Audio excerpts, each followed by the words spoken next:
make me feel like a bad girl.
Feel like a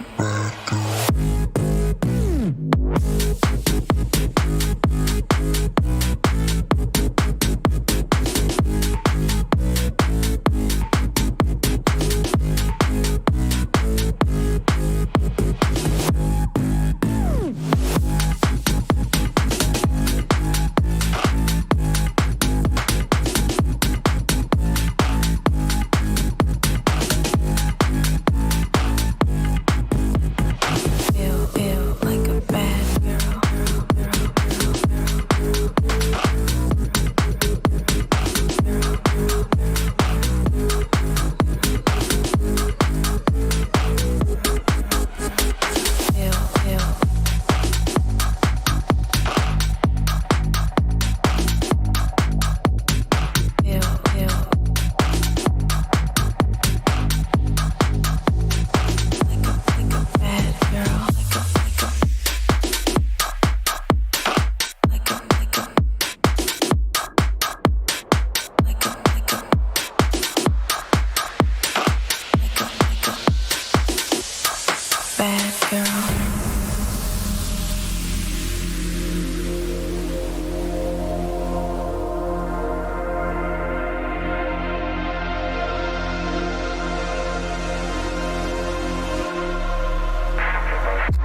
shame. It moves to completely seep into my bones and veins. Still feel you feeling me. I can't seem to release this pain that you've planted inside me. You can take this from me, but you won't watch me bleed. You can take this from me, but you won't watch me bleed.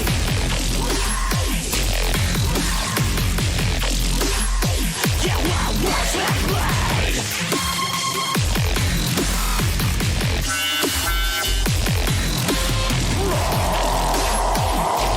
Just say all the things in my way. I'll show you crazy. Still feel you feeling me. I can't seem to find peace. I can't let go.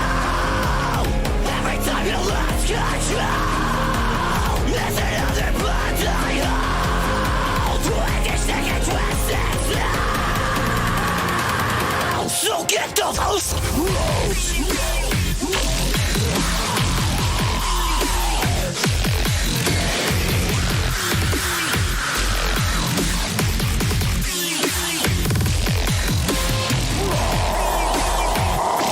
Just say all the things in my way. I'll show you crazy. It takes some time to realize it's not your fault. It took me time, my whole damn life, to find the power that's in my hands.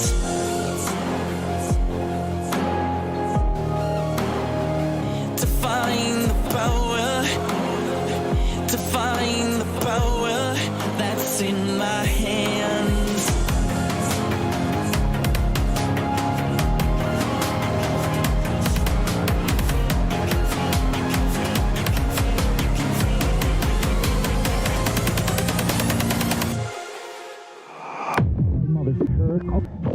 You don't have hold on me. I have hold on myself.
Ladies, welcome to week number 3 of Belong Arena Clash. Fortnite. It is time once again. Toby Campbell and George Overton casting over once more. George, it's been a lovely week, I have to say, in the UK for me. I have been very fortunate in terms of certain life events. And the main life event is that I get to cast another week of this with you, my friend. And I am so happy to be here. And also with the whole Belong team. I'm sure we're going to have another amazing week again.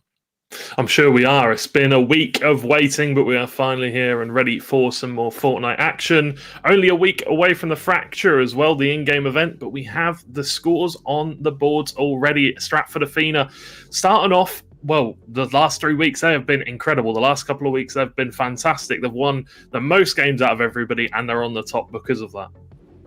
Absolutely. We've spoken so much about these individuals, right? Stratford Athena, simply incredible. And just as they had a bad game, I think it was the second game, George, last week, we were like, that was very different for sure for them. In that last final game, I believe it was Vortexia, was just insane, getting 9 kills in the final game, despite not coming away with the W in the end. Of course, we had Birmingham NS Vogue, 172. Nice little gap they built up between them and Leicester Tooth. And of course, that was that final game itself, right? That really did the justice there. So we have had a little bit more distancing, it's safe to say, between second and third. No surprise there, right? George, Stratford Athena are just steamrolling ahead, it seems like. And also there's been some space, I think, between top 5 and through 10th as well, just outside that top 5 too. So as weeks have gone on, we've kind of seen some more teams show a bit more consistency. And as a result, is showing there in the scores. Yeah, definitely. I feel like, there is a big gap in terms of between the top team and the rest of the teams, but there is a lot of fighting for the rest of the players. You know, there's a lot of work still to be done to try and secure that top 5 finish. And yeah, I am really looking forward to seeing who is going to pick up the win here. As you can see, we've got 36 players, 18 teams all dropping in. And this will be on build mode for the first game. So this is, I feel like, where we see the most, the hotly contested games are usually the build mode games. We have a lot of people that survive right until the last zone, and we're going to have to see who's going to pick out the win. And we've got some new players on the boards as well. Yeah, we do. I think every single week now we have some new players kind of join the fray and see what all the hype is about. And some have some really good times and show themselves on the radar at least. But a lot of them do actually struggle against some of the top teams that have been here since week number 1, who've been gathering a lot of steam, shall we say, and a lot of practice under their belts. And here, some new players right on the screen already. We see Monkey D. Swervy, love that name, Rainbow Gecko, and Thirds 2. 2 figures. I certainly recognize that name. Curious to see how these guys do in what could be a very aggressive 2v2 to kick things off here for week number 3. Yeah, very true. And we're seeing some really good early guns as well for thirds.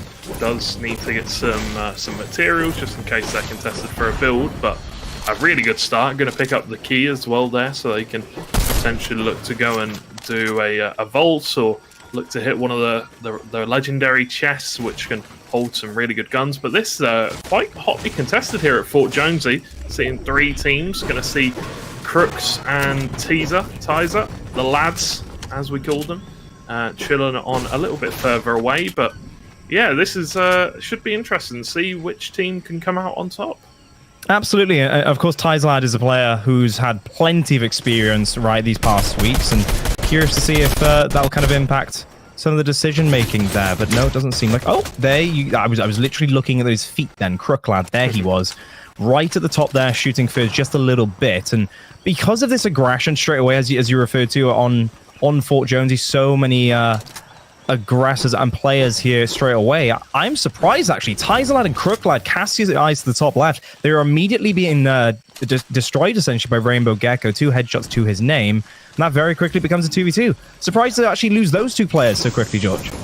Yeah, definitely. It's something that is surprising. But Rainbow Gecko and Monkey D Swerve doing very well. Swervey, sorry. Doing very well to pick up some early kills and get themselves some points on the board. But yeah, it's definitely not something that we usually see, to be honest. I think that Tizer and Crook usually do quite well week to week. Newbury Drawbridge, we saw them have some very good games last week, pick up some much needed points. And yeah, I think it was the final game of the evening. They had a bit of a poor final game of the evening last week, but they did have a couple of games where they picked up a lot of points, currently sitting in 9th overall in the table.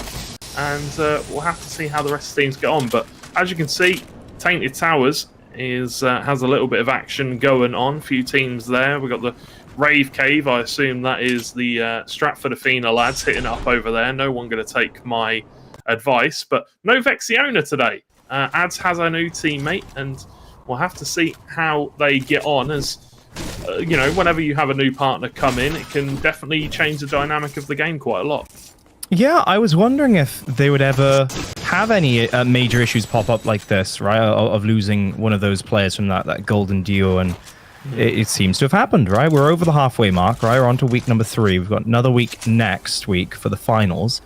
And yeah, we have lost Vortexia of all players. The player I was just praising so strongly for what was an incredible performance last week. So yeah, that's definitely going to be an interesting one to see how Ads adapts to that one. And also to see if Javs can really fill the big shoes of Vortexia, right? But Arham and Icy, you mentioned Tainted Towers earlier. These 2 players absolutely love going to this area, and they have done really well actually at the start of rounds. You know, the early to mid game, but oftentimes they don't really get to the end game through some mistakes here and there when we've been on their camera. But curious to see if today's any different, right? If they've kind of changed things somehow, and they've been practicing, working up to this week, and despite sticking to this Tainted Towers gameplay and game plan, perhaps they've really come a little bit more equipped this week. Yeah, I mean, Tainted Towers is the number 1 drop-in game, in no build and in build mode. It is the best place for loot. It's the best place to it might not be the best place for mats, but it's got the highest percentage win rate, I think, overall on all the drop zones. So if you can stick out and you can, get to that end game, you can avoid dying in the towers, then I think you'll be all right. But it's just getting to that point, which is the hard part. And we can see Goat here hitting up in one of the vaults. Not the greatest of weaponry options, to be honest. Purple sniper, purple rapid SMG, which is really nice, but want to try and get that hammer. Ideally, plenty of heals. So this isn't going to be any worries for this team. And I think Vitality Lezon is one of the new players. We've seen Goat before. I'm pretty sure Goat was a sub as it was before. I think it was Mini Eyedrop and Jono, the Leicester 2 lads. Yeah. So no Mini Eyedrop, no Jono this week, but Goat is the most experienced out of these 2 players, I guess you could say. The 3rd place team currently in the standings, and we'll have to see how they get on. But once again, another scenario where you could say, this completely changes up the dynamic at the top of the table. Absolutely so. Rainbow Gecko is going to get dropped, though, from Maka as well. Surprising, actually. We do catch up finally with Saith and Maka, really experienced players for sure. Saith said his name plenty of times. I think it was last week, in fact. And, you know, great start for them to actually catch up with Gecko, who had a really good start taking out Tizer and Crooklad, and seemingly quite handily, actually, moving through. But speaking of two veterans, we do have Talisman Lilac and his partner as well, just lurking by the wayside. Heisenberg there as he just comes onto our screen. Good shot from Maka, a little bit of editing. Talisman out of shields completely. Maka trying to steam right into the front line and chase down that player, but no, instantly shot back down, having to get the shields back up now to full strength before re-engaging. Yeah, a little bit greedy there from Maka. Knew that the opposition had the high ground and tried to just push through and contest it, but did take a pretty hefty shotgun shot. But we've seen before, Maka has some good edit shots coming through and getting some good damage down onto the opposition, but plenty of material so far. Gonna shockwave out, very smart, and got the tornado there if they want to use it as well. Legendary chicken if they want to try and pick up the gun, but Heisenberg and Talisman get a little bit of damage down onto Maka. It's going to be difficult to get any more down because the tornado, you go so fast when you're in that. And just going to get out to safety. Going to have to stay with his teammate as well, so they're going to stay nice and close. But that exchange there with Maka picking up the second kill, Safe picking up their second kill as well, will actually take the Bristol Bandits up into the 5th place position. So breaking into the top 4. Currently sitting on the top spot this week, but as we say that, it is very early on in this game. Plenty of action still to happen. Absolutely. And a great strategic decision there from Maka and Saith. Really do like it, right? Remember, folks, we do get points, do the players for kills, but position is absolutely the thing that can benefit you the most. And I think they've realized, it's players we've literally fought 2 weeks in a row now. This is going to be the 3rd week, and we know exactly how good they are, right? So they were like, nope, we're going to play for position instead. The shockwave grenade back, knowing the tornado is right behind, to continue launching and playing for position as well, with regards to the storm as it comes ever closer to the position. So yeah, really like that from these two. I do like the strategic decisions. You know, I like aggression, George, but oftentimes, if I'm honest, if I'm in the game with these guys, I would be happily running away for better position rather than engaging. Well, Maka and Safe don't actually know that Heisenberg and his teammate have followed them. Talisman have followed them to Rocky Reels. No clue where they are. I think Safe's got an idea on whereabouts, but yeah, well played by Heisenberg and Talisman once again to find this position. But yeah, like you said, sometimes it is better to back off a little bit. Heisenberg going to be taking the aggressive though, going to look to build up and try and get an advantage on Maka. Nice damage coming in from Talisman. A second shot comes out, just health left on Maka, goes down. Great kill. Safe now trying to pick up the second. Heisenberg will drop him to his knees and he will die. Safe and Maka out of the game, and they had a fantastic start. 2 kills for both of them. They came up to the 1st place for week 3 early on in this game, but with them dropping out now, it's going to be hard for them to keep that top spot. Well played to Talisman and Heisenberg, though. Absolutely well played. That was stunning from them. Such a difficult situation, right? They chose very quickly to follow up those 2 players, but the storm was coming in very quickly. It was right behind their back, so they had to go in the end, and boy, did they make it work with such speed. Very quickly, though, they're going to have some pressure applied to them too, right on the edge of the circle there on the radar. And I do wonder now if Talisman Lilac can deal with this a little bit better than their opponents just before.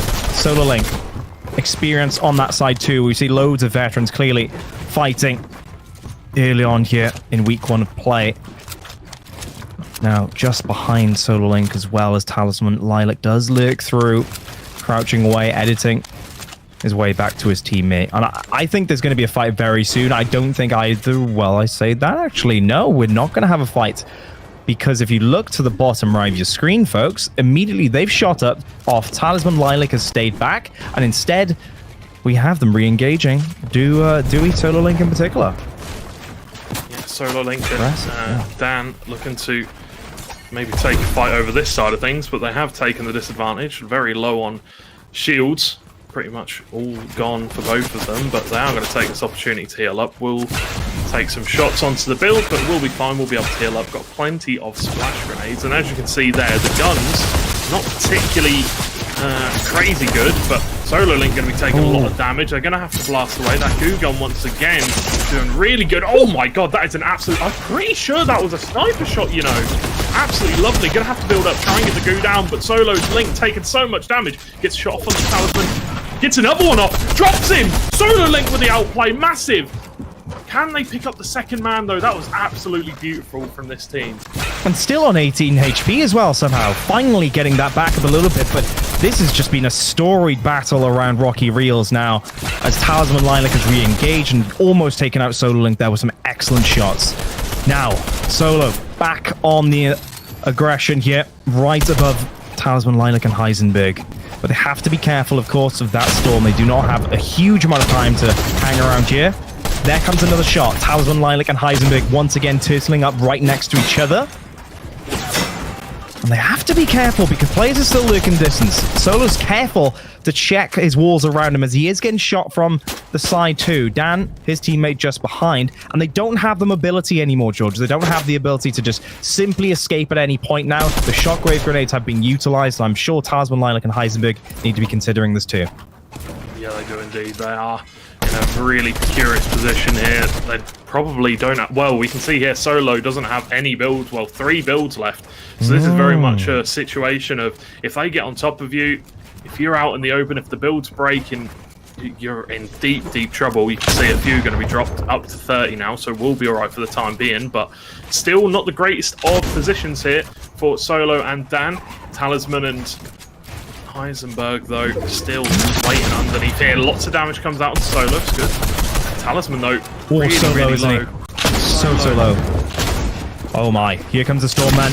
They fully committed to this, did both teams, and now Dan instantly drops. Talisman Lilac downed as well. 1v1 inside the Storm, not ticking too hard just yet. But look at this. Now, as I say that, it is going to start ticking to 2. And now Dan as well, going to get revived potentially. Yeah, he'll definitely get up, but look in the distance. One player has started running. No, he's going to be dropped by Arham. I'm not sure if he caught that on the mini-map, George, but look at Icy and Arham. They've been playing this entire time, waiting for these 2 duos to come out of the Storm weak, and then they can kind of clean up the loot there. And somehow, some way, if Dan can survive this in particular, look at his health, how close the Storm is coming into him. Wow, it would be an absolute miracle with Arham and Icy lurking there. It would be indeed, and I'm not too sure what Solo's doing, dropping the guns. Yeah, dropped.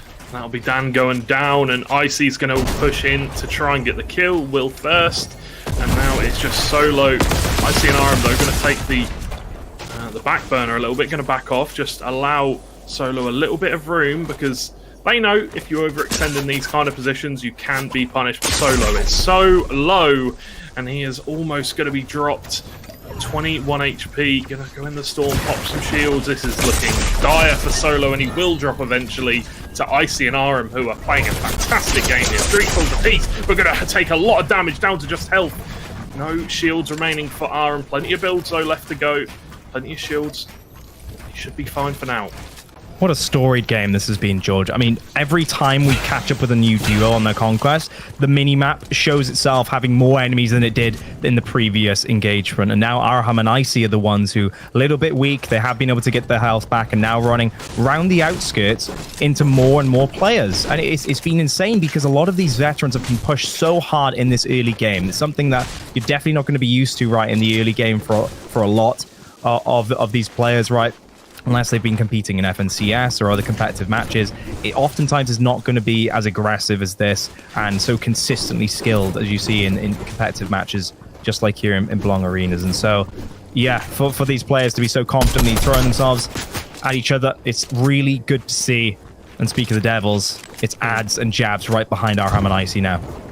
It is indeed the top team looking to go up against Birmingham Palisade, who are playing absolutely fantastically here in this game, and overall looking like they want to try and build their way up in the table, and they definitely will if they can just get to that last few players.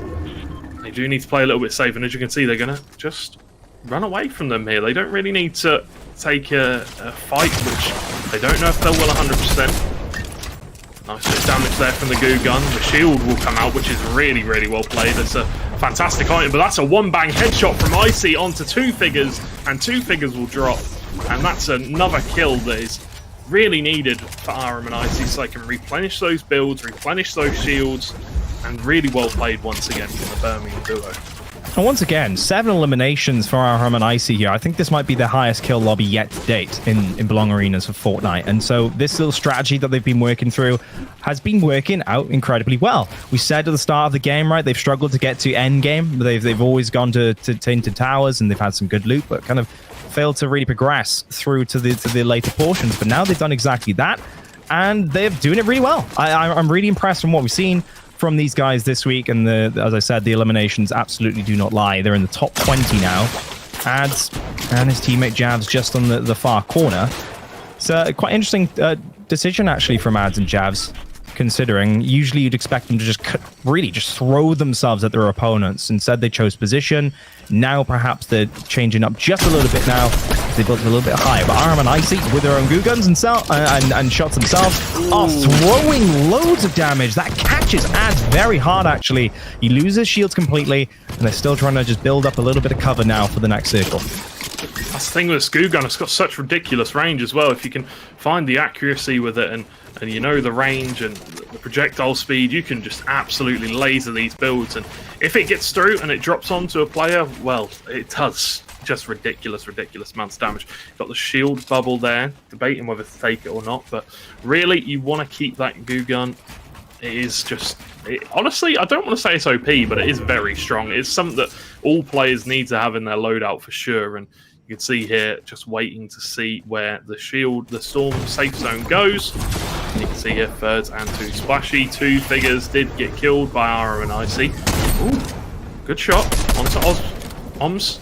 Really nice shot. Takes out most of his shield, but Thirds still in the line of fire, taking a lot of bullets from each direction. And the zone is so small now. Everybody is in the crossfire. Yeah, Thirds is on his own as well, so I'm thinking he's pretty much fine with the players running away from there as he shot them in the back. And look at this, Legion as well. Oh, Legion is just getting lit up there to the edge of the corner of the circle, if you could describe it that way, as the storm really does come through. Jammy and Sad Tipsy, great to catch up with these guys. They've performed amazingly in the last week and really put themselves on the radar for sure. Houdini, though, is going to be absolutely charged down by Jammy, instantly taking him down. Essentially what was a 1v1, and Sad Tipsy does trust him for that. But look at the top left. It's actually Icy who's going to take down Javs this time around, and I have to try and catch up with them to see if Ads can respond. Ads so low, the goo gun's coming out, so much damage. It looks like our leaguers are going to be taking L here, but Ads just manages to hold on. Maybe, I mean, there's not really much you can do here. You drop the launch pad and you're just going to get sprayed down in the air, especially with this little health. Got the passive 50 shield probably, but other than that, it is pretty much going to be near impossible for Ads. Going to build up into a little bit of a safe spot. You know, the one situation you're hoping for here, okay, takes the jump pad, but gonna get blasted down in the air and maybe gonna take the low ground. One shot and he's dead. One shot, Houdini goes down, still dead well, still down. His teammate's not gonna be able to get him. And Ad somehow hangs on. What is going on here? And he wasn't chased either, so there is hope. There is hope. 4 HP, somehow he survives. Now can he just see it out and kind of have like a Vortexius kind of game? I wonder. Let's see, 12 players remaining in total. We'll catch up with Aram and Icy, and yep, they are right at the top of the map now as they do fire down on another veteran in the Belong Arena series, of course. Kyo, very hard to pronounce his name, I'm sure it is. Regardless, half his HP, he will be dropped, as will Ads. Ads was taken down there as well, so there will be no huge story coming out from Stratford Athena for this game for certain. Icy, 12 HP as well, right at the top here as the players do scurry and drop below. Sad Tipsy as well, not too many shields, and I think, yep, that's Jammy getting taken down by Arham as well. And if you look at the eliminations, 8 in total, they are an absolute cracker of a game. Yeah, but if we look at the health bars, it's going to be Vitality, Lizon, and Goat who are really doing the best here, the best situation possible. They've got really healthy bars, and no one really else does. Everyone else is looking a little bit low on health. Misty and Now also in that situation, looking quite good. But Icy and Aram, they have the high ground. They have the major advantage here in that respect, but they're going to get dropped down. Good build by Icy, manages to catch himself. And so does Aram also. just going to be looking to laser down. Goat, though, running through the firing line, somehow stays alive. And Liaison going to try and heal him up, maybe. Unbelievable. 5 HP. Goat is still alive as we catch up on his camera. 8 players remaining. Sad Tipsy does find Rads. Of course, Sad Tipsy is on his own once more. But still very much alive. Goat still following in. There's one player right in front. They do find that extra kill. Well played from them. 5 kills in total, by the way, for Goat and Liaison. Question is, can they get to the final bit now? Sad Tipsy weak just behind Enstar, chasing them to try and find a kill. Goat will absolutely get nuked in the face, though, as we see Misty for the first time today. And now it is an absolute battle and scurry for the last positions here. Liaison still alive. He is indeed going to heal up in the storm a little bit. Going to need to drop that jump pad, I think. Try and get up a bit, but there's no build at all. He gets blasted into the storm, and that might just take him out. Look at this damage. He does have a pad. He's got the heal. Missed. Will heal himself up just a little bit. Going to run out. Will die in the storm. And Misty and Enstar pick up the first win of the day, continuing their hot form from last week. Unbelievable. So hard to keep up with when players are literally flying through the air and getting kills just like that. Congratulations to Enstar and Misty, who we catch up with in the end. Arham and Icy, by the way, 8 eliminations in total for them. They did finish 3rd in the end. Well played indeed. Sadly, they did not survive to the very end there. Wow. Lots of kills in this game. Spread out across the board, right, George? And, yeah, it was surprising to say the least. Of course, we lost Ghost very early on. No eliminations there. Tizlad, Crooklad were the 2 veterans we saw very quickly drop from the round. Maka and Scythe had some really great moments, but no, in the end, it was Arham and Icy who were kind of ahead of that kind of meta gameplay, if you will, really on the edge of the storm, waiting for the stragglers and third partying. But it wasn't even anyone a part of that journey or ads of the top team that was to be the winners in the end. That was Enstar and Misty, who were just one step ahead. Yeah, Enstar and Misty, Sutton Ecto doing their absolute best here to try and redeem themselves. After last week, they had a hot start, but in the end, they couldn't come out on top. It was the Stratford Athena coming out on top last week, but this week, Sutton Ecto looking to try and, write their names in the Fortnite Arena Clash annals, I guess you could say, and performing very, very well and picking up the win. I mean, what can you really say? Everybody was running out of builds, out of heals. The goo gun was destroying these builds, and it just came down to a point where it was an open zone. There was no builds at all, and everybody was just getting shot at left, right, and center.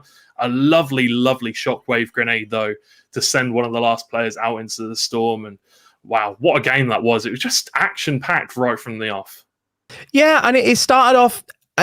it was really fast right from the get-go in terms of our cameras, right? But some teams were playing a little bit slower, a little bit more strategic, and there was choices from teams to kind of disengage and play a bit more passive. But that very quickly turned into so much aggression from different sides as players tried to take advantage of the situation, right? And that kind of just snowballed into what it did. And it was, super entertaining. Lots of great weapon usage for sure. Shockwave grenade, I know I mentioned it a couple of times there as players use the mobility to get out of those sticky situations. We had so many launch pads being utilized at great times, but to see kind of the variation, if you will, of all the weapons on offer there was just in of itself very, very cool when combined with the strategy that we were alluding to. But that was a fantastic match, a really good game to kick things off, and unfortunately for Stratford Athena, perhaps fortunate for the other teams, right? It seems like they're perhaps not as strong so far without Vortexia this week. So curious to see if Stratford Athena really turn it around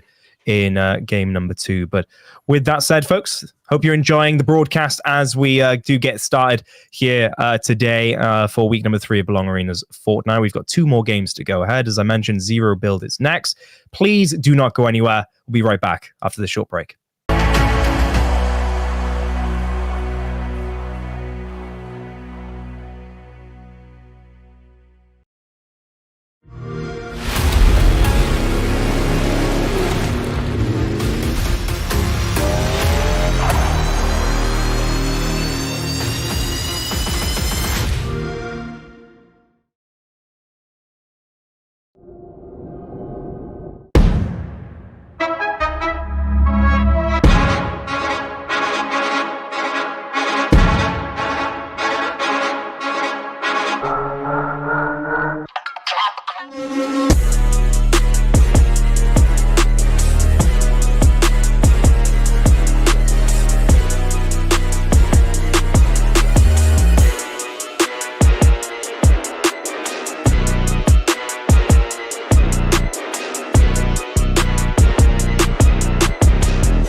You make me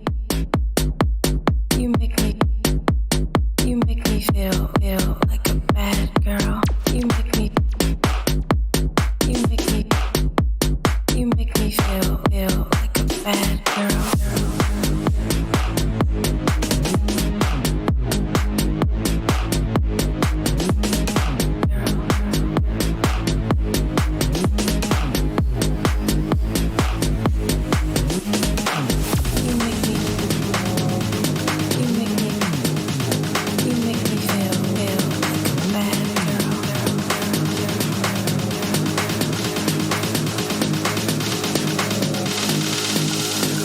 You make me feel like a bad girl.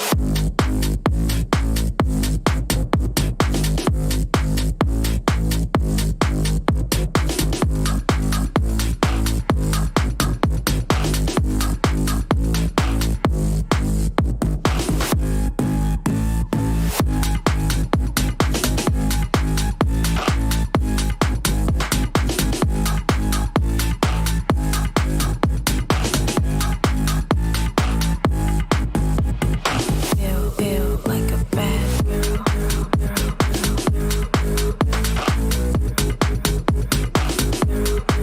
girl.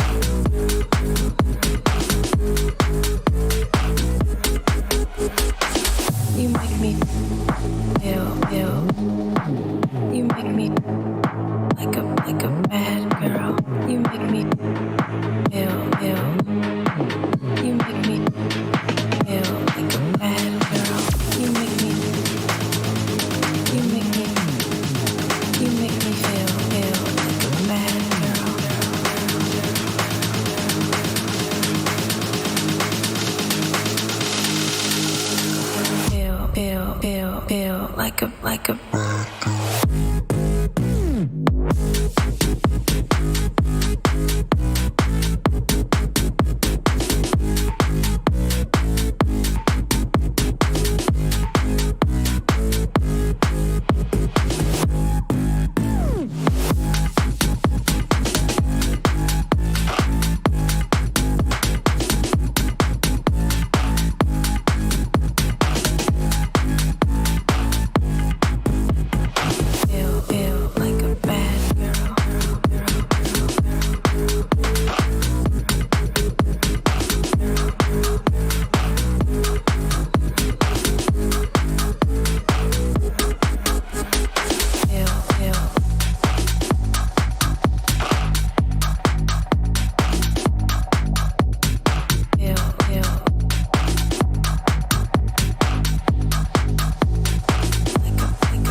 with a feeling of overwhelming doubt and shame. It moves to completely seep into my bones and veins. Still feel you feeling me. I can't seem to release this pain that you've planted inside me. You can take this from me, but you won't watch me bleed. You can take this from me, but you won't watch me bleed.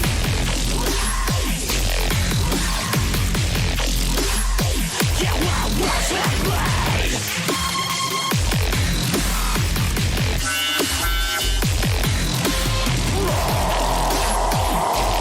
Just right on the face in my way. I'll show you crazy. Still feel you feeling me. I can't seem to find peace. I can't let go. Every time you lose control, there's another blood I hold. Twisted and twisted now. So get those rules.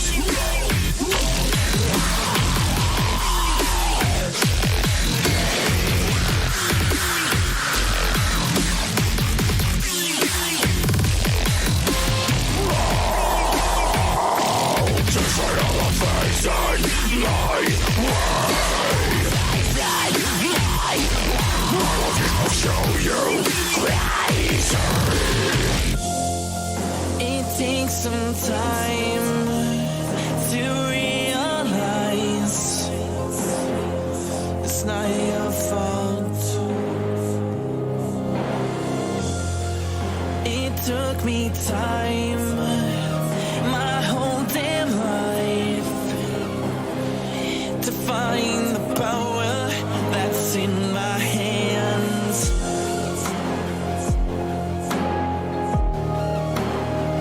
To find the power, to find the power that's in my hands.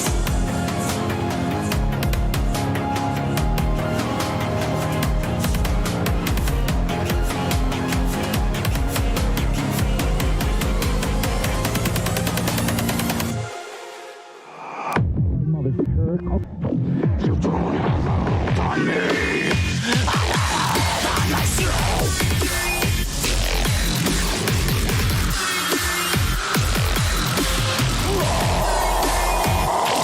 Just right on the face in my way.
Welcome back, everyone. It's time for game number 2 for week number 3 of Belong Arena's Clash for Fortnite. Toby and George with you tonight. And yeah, we've got some more action on the way, it's safe to say. Question is, are the big dogs going to turn up this week in a way that we've not seen before, actually? You know, are they going to drop all this consistency and this huge levels of domination? Are they going to fall by the wayside, George? I do wonder if Jabs can come to the rescue now and really help out Ads, who's been with us every single week, performing so well. Yeah, look, I don't want to be that guy that's like Ads Vortexia was the main man on that team, but I think you've got to take that into account. Vortexia clutched up in so many key moments for that team, and the clutch revives we've seen from Vortexia, and there have been times where Vortexia has gone down and Ads has picked them up, but yeah, I definitely think that Stratford Athena are going to miss Vortexia not being here. Yeah, let's see if they can pull themselves up by the bootstraps as we go into game number 2. Let's check out the scores then. For week number 3, so far after game number 1, we have Birmingham Palisade after what was a really, really good performance for their first game. Really, actually surprising in many ways, has got them to first place, 33 points. Right below them is Sutton Ecto, Leicester Tooth, who are third coming into the first game. Overall, in terms of the standings, they are third so far as well for week number 3. Birmingham and NSFO right there. And Stratford Athena, yeah, that's the performance being shown right there at the bottom, George, with 19 points. Yeah, I mean, bottom of the top 5. You know, it's bittersweet for them, I am sure. But coming into the overall score lines, still on the top, Stratford Athena. The past 2 weeks they have performed absolutely incredibly. But, you know, if they do want to continue to perform and they do want to stay on this top spot going into the finals, you know, they're going to have to perform here in this second and third game. If not, we could very well see Jammy and Tipsy, who are very good at no builds. We could potentially see them take the top spot. But talking in terms of this current week, the week 3, you know, even though RM and IC, they came second, no, they came third, right? Yeah, they came third. They still came out on top because of the amount of kills they had, which is incredible, to be honest. And it does go to show that sure, you can win the game, sure, you can go down to the last few players, but you've got to get them kills. And even if you don't come first, as long as you're trying to push and get those kills and do that, you're going to get a decent amount of points for it. And Misty and N-Star, you know, they've just got to continue to perform and hope that they can have another star performance here in the second game and potentially take the top spot for week 3. Yeah, and at a certain point, when you do have so many eliminations, as Arham and Icy did with 8 kills in total, 4 apiece, by the way, they both really got involved with those kills. There wasn't a carry from either of them. Really big shout out to them for that. It's the fact that you can get that many kills of 8 eliminations. Then if you do lose, say, like a 1v1 situation or a 2v2 situation, if you do come in third, it doesn't matter anywhere near as much because you've just got so many kills. So you can win, quote unquote, the game through really performing in the mid game, George. And I'm really glad that Arham and IC saw that in the end. Yeah, definitely. But we are getting into game once again. 36 players, 18 teams. Going to be jumping and dropping in. Will we see the the Stratford Athena players drop at the Rave Cave? We shall have to see. But as you can see here, plenty of players dropping in. You can see in the top left, we've got the passive shield back for no build, which is a really nice addition, and it does help, and it is a nice little thing to have, just because you don't have the builds to hide behind. Yep, Rave Cave is the destination for Ads and Jav. And the other team looking to go to the reality tree, maybe a little bit further out. Will be interesting to see Monkey, D-Swervy, and Rainbow Gecko, but yeah, there's plenty of players on the map, and we'll have to see. Rave Cave uncontested once again, though, for Ads and Javs, which is the ideal start for them. Great mats.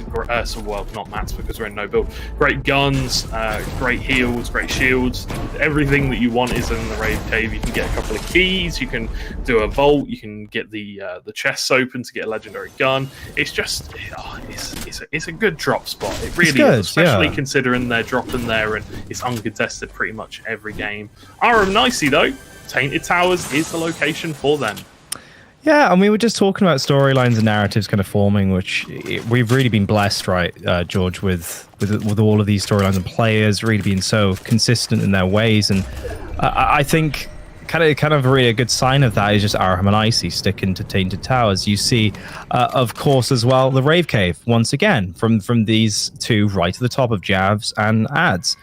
Despite having that new player in Javs, they're still going to the same place, right? And you have kind of these kind of homes, if you will, of all these titans in this game, and they've kind of stuck to their guns with that, which is kind of cool, actually. You know, kind of coming from your like home city, your home country, maybe.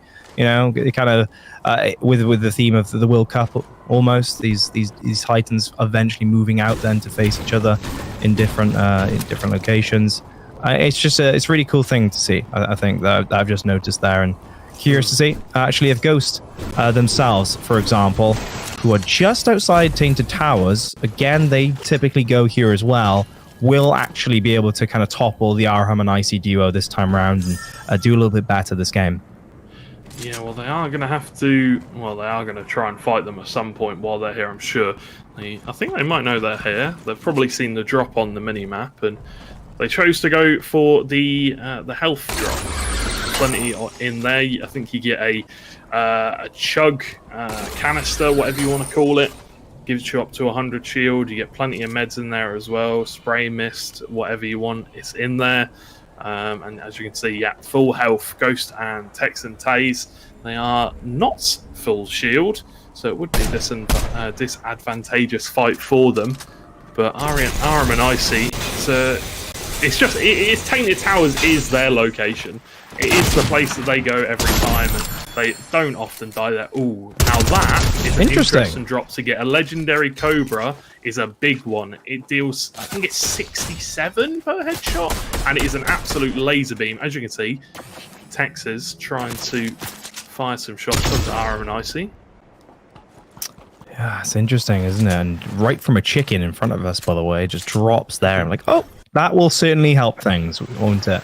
For sure. I think that will that engagement will kind of play once more a little bit slowly, as they're so respectful of each other, those two teams. I think Arham and Icy are always the one that's a little bit deeper within Tainted Towers, and then goes kind of on the outskirts, if you will, pushed out. But yeah, Ads and Javs at full shield. As you can see, they've not really had any action so far just yet. Rainbow Gecko as well. They've been kind of quite relaxed around the reality tree, as there hasn't been a huge amount of fighting just yet, because I think a lot of teams are a little bit more spread out now because you don't have the cover that the builds provides here in Zero Build. So a lot of the teams have just been a little bit more respectful, I think, with their drops. Look at that, 36 out of 36. Literally no one has died just yet, and teams are really serious about trying to do as best they can in Zero Build, it seems. But Crook and Tizer, they are, because they've called that drop in, they are in the sights of the teams at the condos, and we'll need to be careful, as they do need to push into them. I think a jump pad was hit, and going to be pushing across the screen. You can see that being a little bit more aggressive, and just on the other side of this rock here is Shenron. Oh, they're both going to push up. Crooklad and Tizer, they're going to have a fight here. They're aware, aren't they? 6 grenades for Crooklad here to utilize. I think Shenron is aware they're going to be right around the corner. Here we go, pops up. Ooh. Absolutely lasered, though. Maka is going to shoot him down very quickly indeed. Oh, and this is going to be very, very difficult for these guys, for Tizerlad in particular, to try and clutch this one up.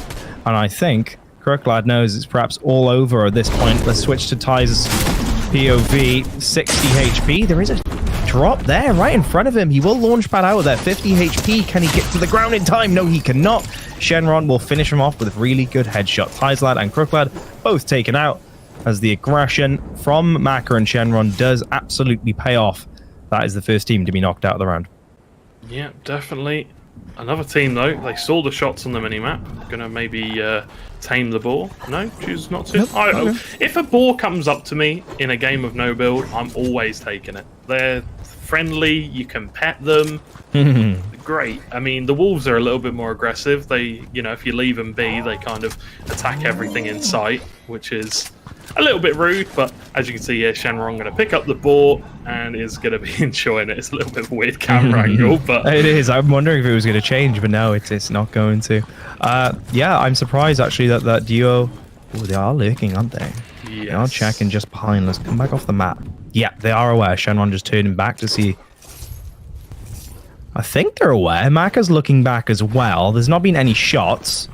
I think that team, who is it? They're just going to turn away now at this point in time. Like, scroll all the way down. Number 10. Number 10. Number Good 10. shout. Yeah, Sanja and Thea just lurking on the outskirts.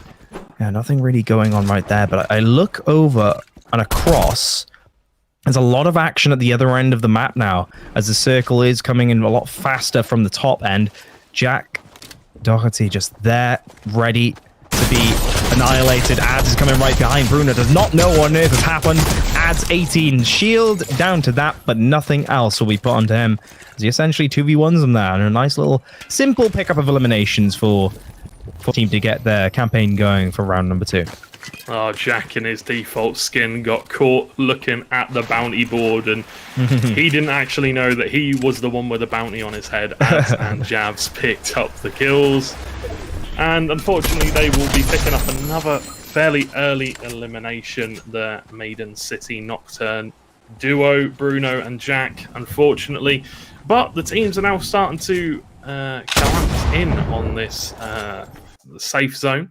Tex and Ties, as you can see, currently jumping in, looking to maybe push a team down to their left. Houdini and Q gonna sit at the Chrome house. It's a decent location to get. Gonna jump on into the house, and yeah, it's just now all the players are gonna start funneling into the safe zone and looking to try and get the high ground if possible. Porta bunker, perfect. Absolutely perfect for these guys. Really good finding there. And especially considering, George, that the circle is just coming so fast from the north side now, and there's so much action. Once more, let's bring up the map. The majority of the teams right now are nowhere near the final circle. They're all on the outskirts towards that north end of the map.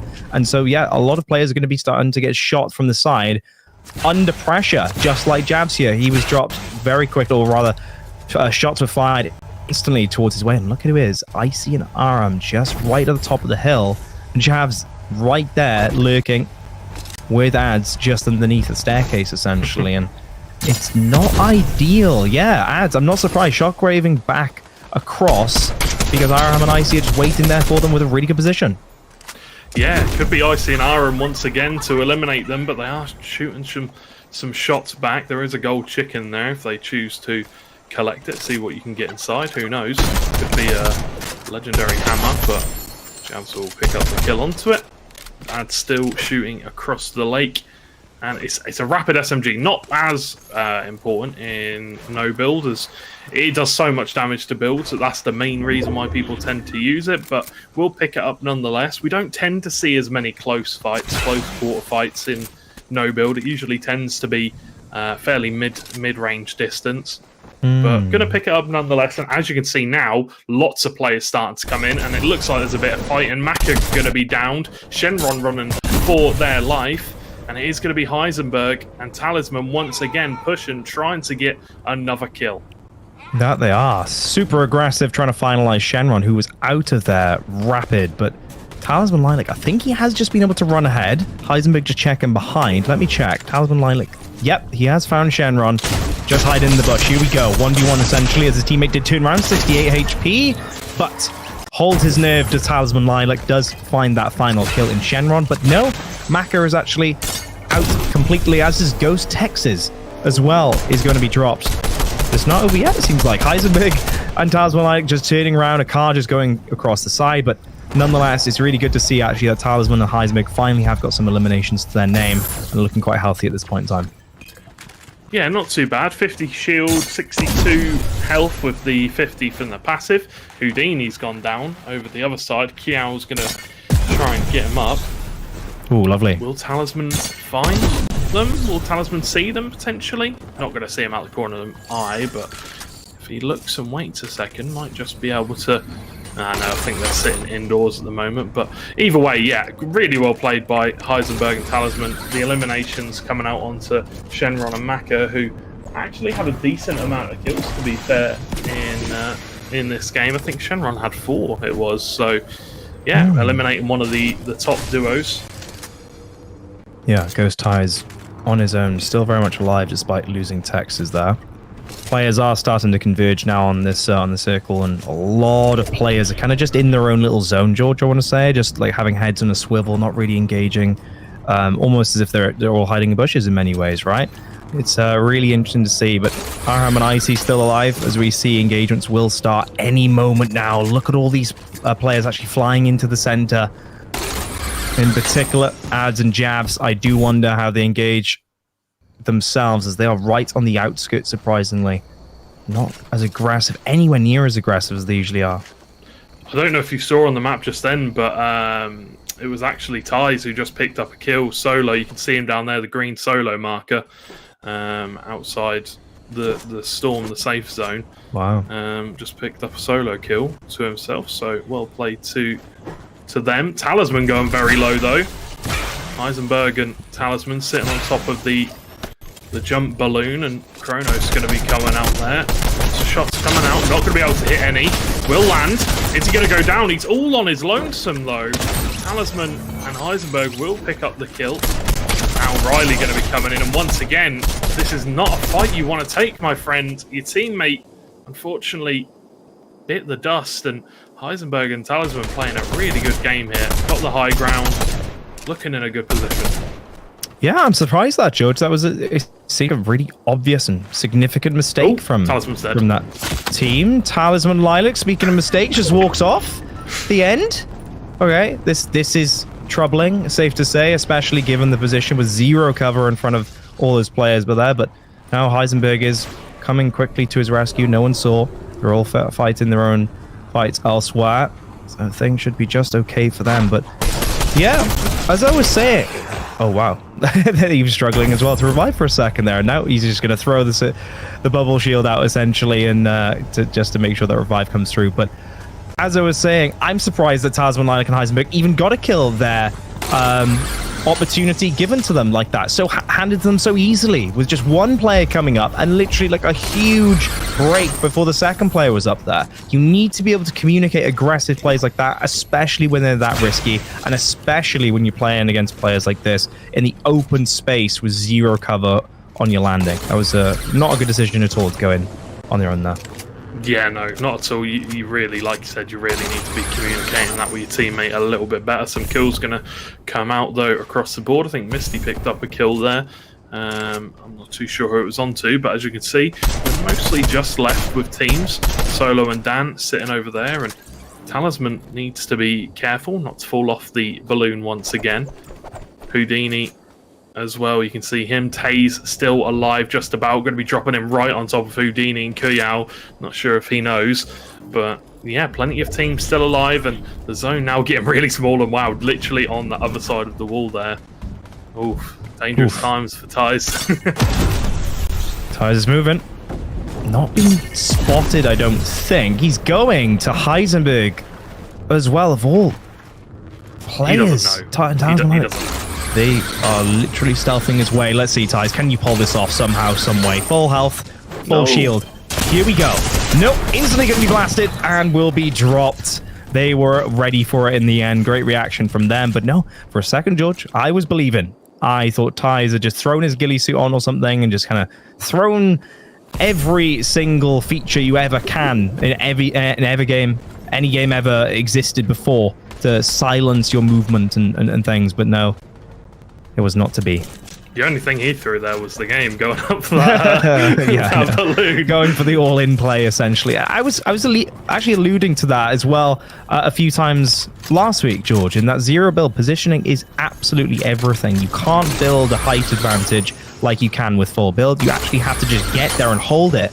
And that's what Talisman, Lilac, and Heisenberg are doing right now, and so well, as they're right at the top of what is essentially a hot air balloon. And you know what hot air balloons are going to do. They're going to be as high as possible in the sky. And it's the perfect kind of situation. Talisman like that, trying to go for the snipe shot. Down, Ads. Speaking of down, he is going to be down on our screen as well. Jabs is low health, switching to their screens very quickly. Nope, it is not going to work out for them. Ads and Jabs out of the game once more. Prematurely, it seems like, as they are cleaned up quite handily. And look at all the players remaining. Once more, they're not going to really last to that last engagement again, and it's quite shocking to see, actually, I have to say. Yeah, Leicester Tooth eliminating Stratford Athena And Aram and Icy taking a little bit of damage. Dan with some good one-taps onto that team. And Solo and Link and Dan, sorry, currently sitting on top of the Flutter Barn building. Talisman taking a few shots, but nothing too crazy. Does need to move as the zone is coming in. Heisenberg's actually down on the floor. He's going to get picked up by his teammate, but this is starting to look very dangerous for this team. They had the high ground, they had the opportunity to take the balloon up and maybe get on top of Flutter Barn, but didn't choose to do so, and now they're all the way down on the floor. Everybody knows where they are pretty much. Well, Dan and Solo do at least, and they're the ones with the most high ground. But either way, yeah, you can see the shots coming in immediately. Very, very dangerous here for Talisman, and Heisenberg will be able to get behind some cover. I think they've been very fortunate, George, honestly, with that's 2 downs now in essentially a 5-minute period, right near this very end circle, in essentially the middle of nowhere, where players could have probably engaged, or really, if they had a sniper or something really devastating, caused so many issues for these players, but they do live to tell the tale again, so nice snipe shot, yeah, but I do wonder that they're going to run out of chances eventually here. I hope not, because I really do want to see this this duo really perform in this matchup, because they've been doing so well, despite the the relative mistakes, if you will, getting downed. But they've been so consistent in kind of being that aggressive force and really being a difficult opponent for a lot of these teams in Belong arenas each week. Yeah, most definitely. Misty and N-Star, did they get eliminated? I think they must have. Snipe shot going out. Just be careful, we're in a bush. You can shot through it, that's for sure. Let's check back in. Lilac got shot. Well, get hit by a chicken, rather. But this is a surprising choice, I have to say. Just hiding in the bush like that. Solo Link is exactly where they are. I'll tell you what, if they can get it down from snipe shot, that could give them the opportunity to finally move out. But options are fairly limited right now for these guys, as they are literally between a rock and a hard place. Problem is, they're just praying that the safe zone pulls Solo and Dan out of that building, because right now they have no reason to leave. They have complete high ground. Although they are getting some good shots down, even if they do hit the floor, even if they do knock them down, the teammate's just going to be able to grab them up, because as you can see, they're in no trouble of anybody pushing them. And to push them, you need to get in that building. You need to go all the way up the stairs. Unless anybody's got a jump pad, it's going to be very difficult to get them out of that building. But Heisenberg and Talisman just being patient. Aram and Icy, though, looking to push on to a couple of players in Flutter Barn. Going to use them shockwave grenades, and lots of damage going out onto Heisenberg once again. Talisman needs to get a headshot. He's in the bush again. Hit that headshot. Does hit Solo, but it's going to force their teammate down. And this is looking really bad for Talisman here. Getting a heavy shot, but the shield bubble comes out. So much damage, though. Gets put to shield. Houdini turns around. Somebody enters the building once again. And will hit the dust. And once again, eliminated there. Unfortunately, it was well played by Heisenberg there, but unfortunately did hit the dust. Rough. Very rough in those closing stages, for sure. They really worked their asses off, it's safe to say, but not gonna come through in the end for them despite their efforts. Solo Link and his teammate Dan have been really utilizing this natural map advantage, if you will, from the get-go as soon as they arrived here, and it's really favoring them right now, despite some heavy suppressive fire from the sniper of Talisman Lilac. They should be pretty okay now, circle locations dependent, right?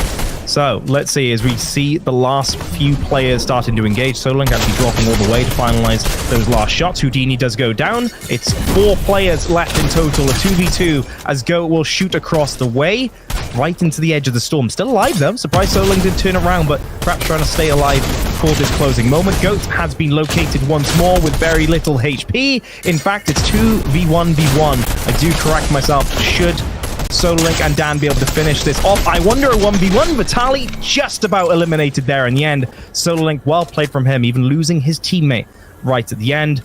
That is victory royale for these guys after a really, really hard fought game number 2. Yeah, a really hard fought victory that is, and well played. They played it perfectly.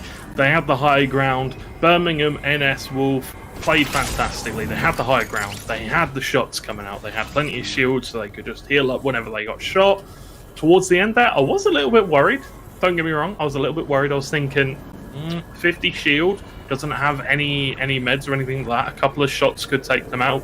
But it got to the point where it was just all-out war. All the players were just shooting at each other. Didn't really matter in the end. And you can see there, Lazon, 8 eliminations. Wow. I don't know, is that... I don't want to say is that the most solo we've seen, because I feel like it might have been a little bit more from Vortexia. But either way, really well played. And to hit second place still, I feel like they might take more points potentially than Solo and Dan just because of that amount of eliminations there. 8 is a very big number. I think you could be right. I think you could be right. And it's not huge numbers by any means, right, from Talisman, Lilac, and Heisenberg there, but they did get a 4th place, and they also got 2 eliminations each. So they've got a heavy amount of points, it's safe to say. Well done indeed from them. Their efforts certainly have paid off, despite the closing not really going their desired way, right, in the end, of course. But no, a really cool game number 2 as well. It was a little bit slower in many ways. I think teams were really a little bit more cautious in terms of their decision making. Right, their positioning was a little bit more passive, and there was that end zone. Those closing 3 or 4 circles, George, were really quite cutthroat and really difficult to navigate because of the really super high points that once Talisman, Lilac, and Heisenberg lost their position, right, and they were kind of thrown to the ground level. Dan, oh my, did he and his teammate have such a huge advantage then to really leverage towards the end? Yeah, very true. The position just meant everything. They were in a fantastic spot, and they picked up the win solely because of that. They had a fantastic amount of high ground, and that is everything in no build. If you can get that high ground and nobody can get you out, you're pretty much guaranteed to pick up the win. No mistakes during the end team fight. And yeah, really well played to them. They picked up the dub, and we'll have to see how they get on in the final game of the evening. And they remain consistent and really hard-working from the get-go, and also patient. I think that's a really good word to summarize your build there in that game. Patience was everything, and congratulations to those guys. So that's game number 2 done. We've got one more game left as we go back to full build. Let's see if Ads and his new teammate Jabs can kind of turn things around for Stratford Athena, and we'll also see the scores so far for this week of play. Folks, do not go anywhere, and please do follow the channel if you're enjoying the broadcast today. We will be back very shortly.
You make me feel like a bad girl.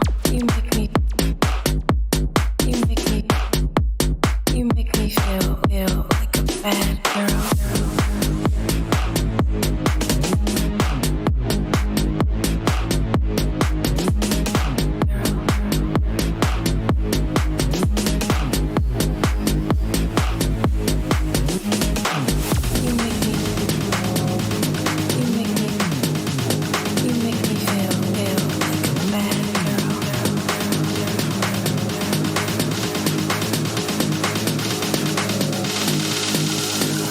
Make me feel like a bad girl.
Feel like a bad girl.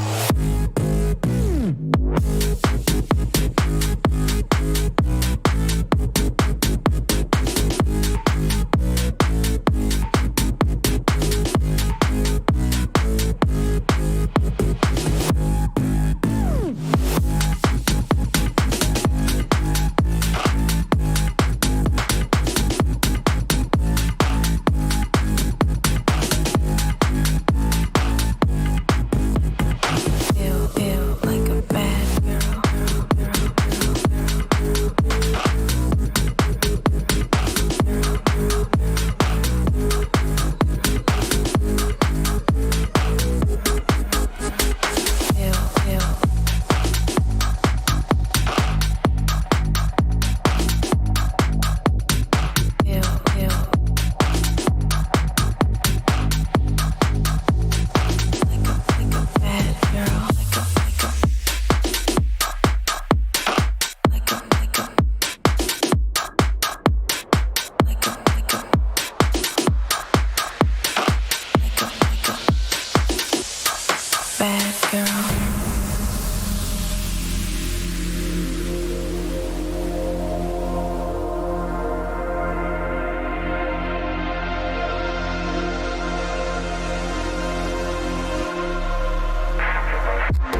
into my bones and veins. Still feel you feeling me. I can't seem to release this pain that you've planted inside me. You can take this from me, but you won't watch me bleed.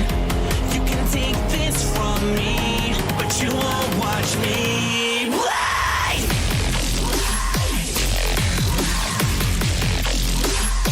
You won't watch me bleed.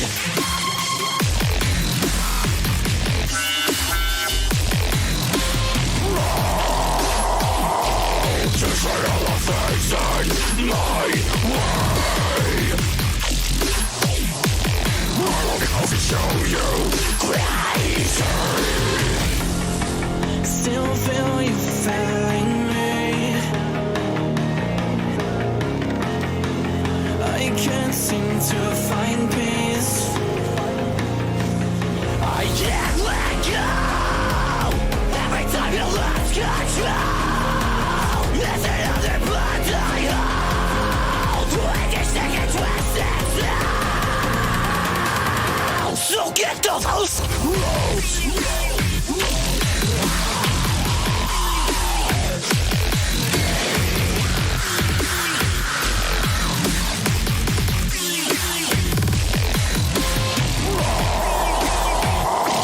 Just right on the face in my way. I'll show you crazy. It takes some time to realize it's not your fault. It took me time, my whole damn life, to find the power that's in my hands.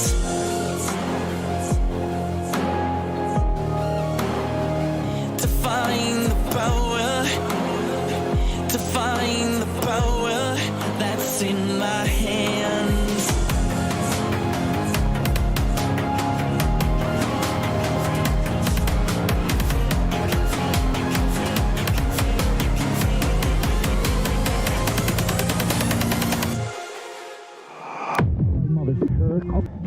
You don't have a hold on me. I have on myself.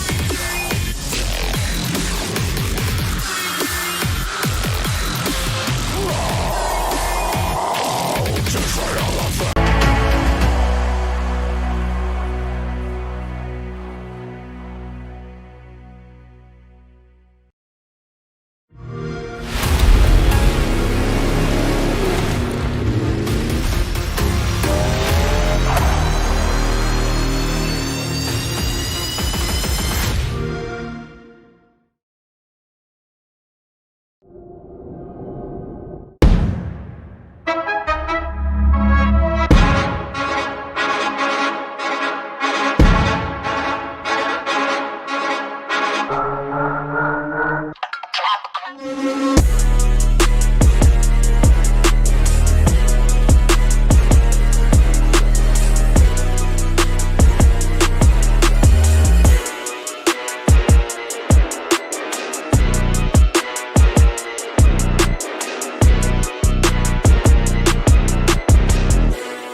Welcome back, everybody. It's time for the final game of the night. We're back to full build here for Belong Arena Clash Fortnite.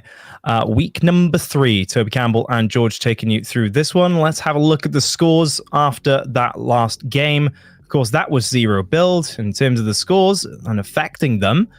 Out of the top 5 are Stratford Athena for this week of play. That is something we have not seen at all, George, up until this point. In fact, I don't think we've even seen them outside the top 3. That's huge, in my opinion. Yeah, it's massive. It's definitely goes to show just how much they are missing Vortexia. And Leicester too, playing fantastically with Lezon and Goat. Vitali Lezon, a new player, so really well played to them. Birmingham Palisade, they need a big game, though, in game number 3.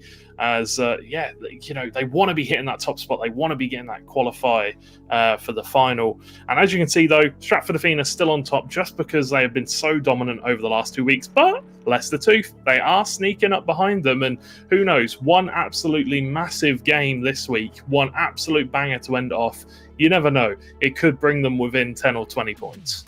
Absolutely. And that battle between Birmingham Vogue and Wolf has really been kicking off, hasn't it? And Solo Link and Dan's performance there in that previous game as well.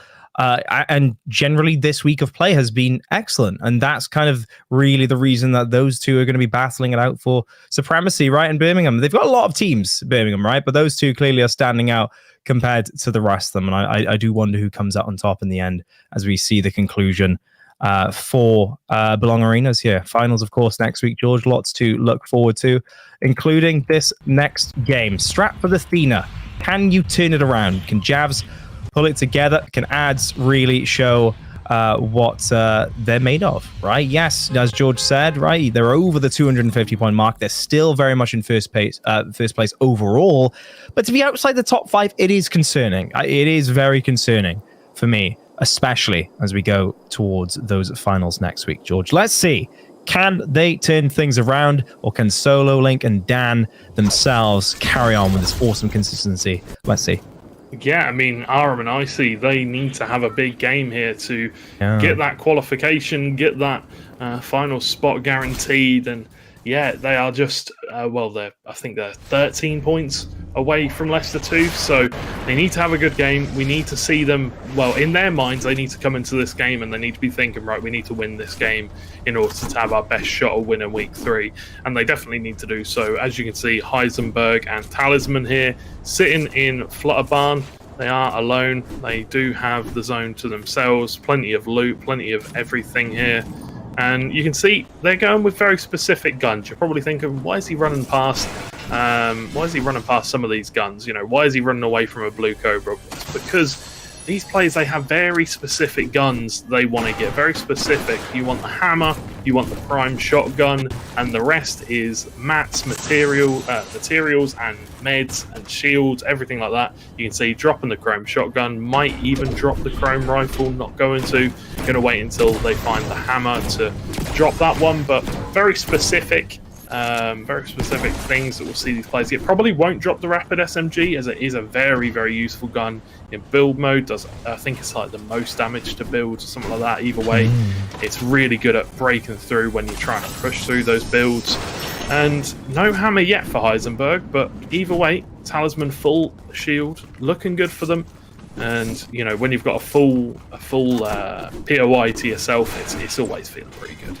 Absolutely, very well said indeed. And they're really confident, right? As soon as they're on their own, they are certainly going to make the decisions, right? Yep, don't even need that weapon yet. They're going to continue hunting down what they truly need in full comfort. And speaking of comfort, Solo Link and Dan there both getting a kill right off the rip to start their campaign off here for this game number 3. They're the only ones with kills. Bruno Fernandez and Jack Doherty, of course, being knocked out early on once more. I think it was Ads and, of course, Javs, who had their number last time. In terms of elsewhere, you can hear some shots, but that really is just about it, I believe. There's not that much conflict going on across the map as everyone's a little bit spread out, especially as well. This team, Eamon and Fortnite Noob, they are so far apart.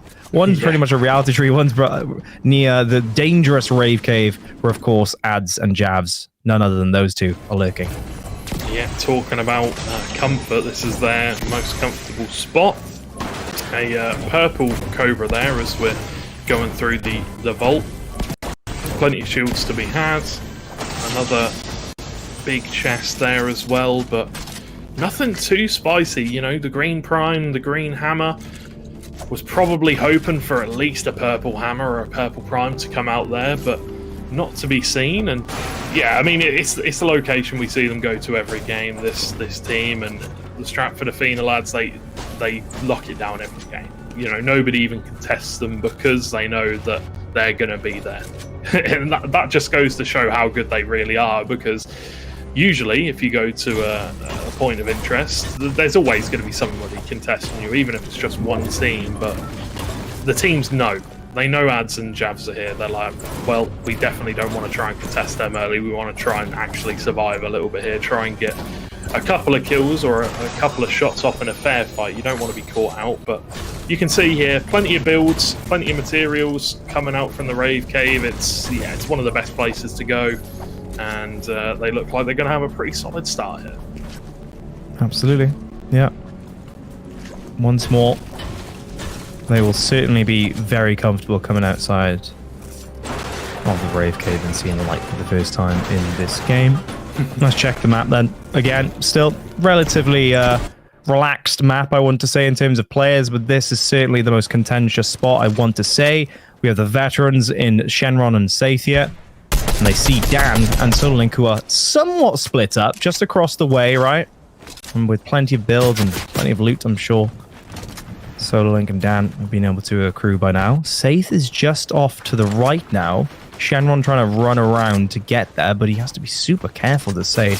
Sololink's right there, shooting down on him. A little bit of damage. Here we go. Shenron throwing him straight. The goo gun essentially to drop down the mat. Saith has to be very careful. He's had to build himself back to ensure there's not too much fall damage coming its way. Dan just over to the left as well. This is about to get heated.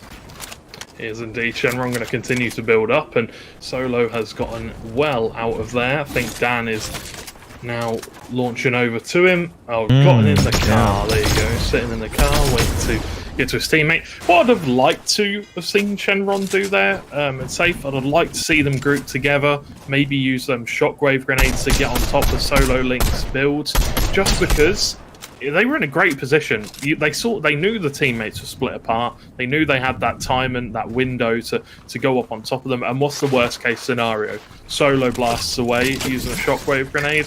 Yeah. All right, you know, it was a fairly free situation for them to potentially to show some aggression, but not in this case. You can see Heisenberg still making sure that nobody's lurking, no shots are going to come out. But either way, this is what we tend to see in build mode. We tend to see a few builds come out if the players know that it's going to be a difficult fight where they're going to have to burn a lot of materials. Is it worth burning all their materials this early? I would say no. Agreed. Totally. Awesome breakdown, Georgia. And I think, truthfully speaking, you can show that level of respect to these players at this level of play, because it really can be dangerous. One little slip up can be the end of really the match. And given how close the teams are in the standings, as we've seen week in, week out, you have to not make any mistakes at this level of play. Simply put, one is too many. And if you do make one less mistake, then your opponents, that oftentimes can be the really big definer of the entire game. It can be the difference between 10 positions, right, oftentimes.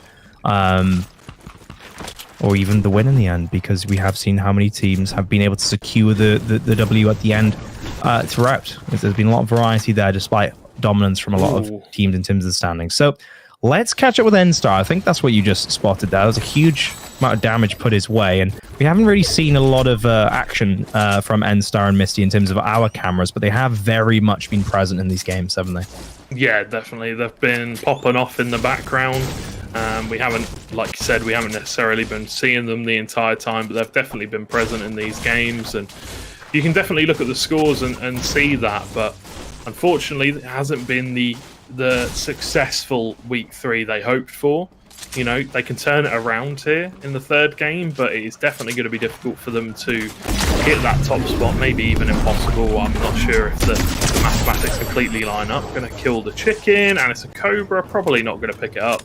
But that chrome assault rifle it's good, but the recoil on it's a bit too tough, and the hammer is just so much better. So we'll have to see if Instar can find that. But with the storm coming in on Chrome Jam Junction, it does look like they are going to be pushed out a little bit. As you can see, the few teams in Tainted Towers linking up as well, and we're going to see Ads and Javs here, not Vortex here this week, sitting on top of the launch pad. I don't think this is the one we saw where I can't remember who it was. Heisenberg, wasn't it? Heisenberg yes, and Talisman, yeah. Getting a few kills on top of them, but not this game. Either way, it's a very interesting. I mean, it plays out exactly how we expect it. The teams are very much playing respectful, not too aggressive. But Dan and Shenron here is a big fight going on. They've caught up with each other. Talisman, Lilac, and Heisenberg. Speak of the Devils, they are still very much on the case of Shenron and Scythe. Here we go. Storm going to be coming in just 10 seconds time. We'll start moving towards them. Great shockwave from Shenron. Right across back to safe. And that was a big problem for these engagements right earlier. His players been split up, so Link and Dan had to completely disengage, but Shenron realized that as soon as he could. Super accurate shockwave. Shots being sent both. Did Shenron shoot his own build? I think he did, right? Yeah, that's problematic, but thankfully they did land on the building. There's no really concern about damage, or full damage, I should say. But now, Saith and Shenron will be backing away this time. And they do have the advantage in many ways. They're right there in front of Heisenberg and Lilac, who have really been caught here in the storm, actually.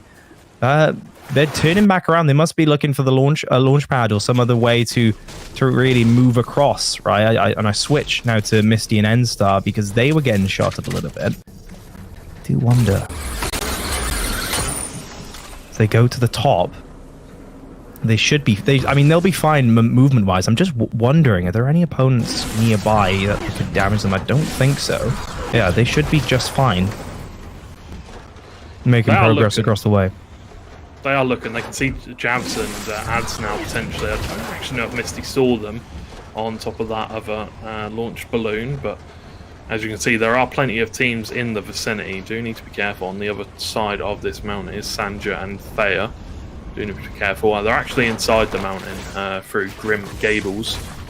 Going to build up Misty here. Potentially know that the storm is going to be here. Maybe they got some intelligence, a little bit of information from one of the NPCs. They can reveal storm locations if you find the correct one. So they may very well know that it is going to be coming on top of this mountain. If they do, it's a huge brain play. We're going to find out in a few seconds, just about 15 seconds. But yeah, they're building up, so I feel like they kind of know. It's not really crazy builds. They haven't spent too much on it.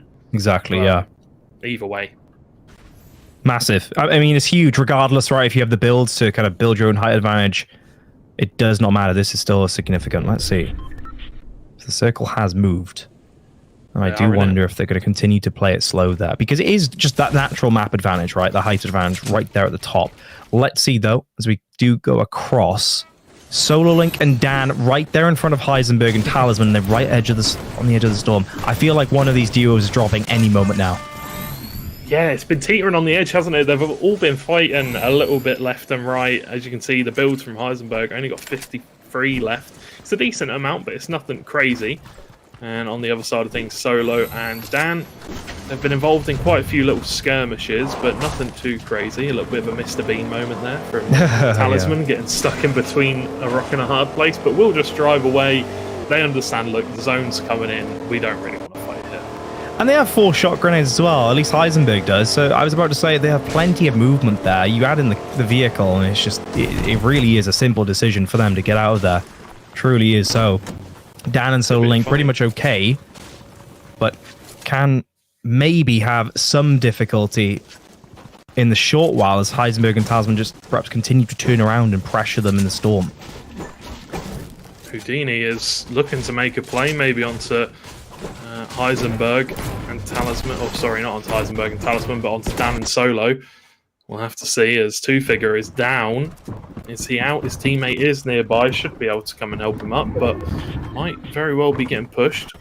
Does he know that? As well. Yeah. Interesting. There's some weird plays going on in a minute, but we are going to catch up with Javs and Ads as they are currently just building up a little bit of a base, trying to protect themselves in an ideal location. You know, worst comes worst happens. You know, just move on, leave the builds behind. But it is important to make sure you've got a solid foundation. Lots of fighting going on still, though. Heisenberg having to pop a mini is going to go down. Talisman is killing Koyo. Will get him down, and Houdini goes in turn. It is another couple of kills for Heisenberg and Talisman, who are looking to have a very good game here.